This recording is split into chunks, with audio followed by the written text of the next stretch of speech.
ఆయన మా వెనుకున్నారు, మమ్మల్ని ముందుండి నడిపిస్తున్నారనే ఉద్దేశంతో ఇవాళ నేను మా పాపకి ఎడ్యుకేషన్ కోసం ఏదైనా హెల్ప్ చేస్తారన్న ఉద్దేశంతో వచ్చాను. మా పాప చాలా బాగా చదువుతుందండి. యాక్చువల్గా ఈ పేపర్ వచ్చేసి గత 15 సంవత్సరాలకు ముందు మోదీ గారు ప్రమాణం చేశారు, ఈ విధంగా హోమ్ లోన్ ఇస్తానని చెప్పేసి. ఇంతవరకు ఆ విషయం తేలలేదు. నాకు దీనివల్ల ఏదైనా సహాయం ఇస్తే, నేను ఒక మహిళగా, మా ఇంట్లో ఎవరు మగతోడు లేదు, మా ఆయన చనిపోయారు, మా మామయ్య చనిపోయారు, ఒంటరి పోరాటంతో మా అత్తయ్యని, మా 2 ఆడపిల్లల్ని చూసుకుంటున్నాను. నాకు ఏదైనా సహాయం చేస్తారన్న ఉద్దేశంతో మా పిల్లల మార్కులు ఇష్టండి. మా పాపది 90%తో అమ్మాయి చదువుతోంది. ఇప్పుడు చదివించాలంటే చాలా కష్టంగా ఉంది.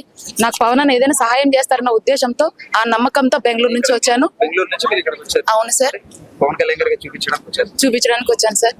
ఎందుకంటే ఒంటరిగా పోరాడుతున్నాను. 8 సంవత్సరాలుగా చాలా ఇబ్బందులు పడుతున్నాను. గత 2 సంవత్సరాలుగా అయితే మరీ కష్టంగా ఉంది. తినడానికి, బెంగళూరులో ఉన్న రెంటలు కట్టడానికైనా చాలా ఇబ్బందిగా ఉంది. సో నాకు ఏదైనా అట్లీస్ట్ నా పాప కోసం ఏదైనా ఎడ్యుకేషన్ స్కాలర్షిప్ ఏమైనా ఇస్తారన్న ఉద్దేశంతో వచ్చాను సార్. ఆయన అట్లీస్ట్ కలియుగ దేవుడు తిరుపతిలో ఉన్నారు, ప్రత్యక్ష దేవుడు ఇక్కడ ఉన్నాడనే ఉద్దేశంతో తరలి వచ్చాను సార్.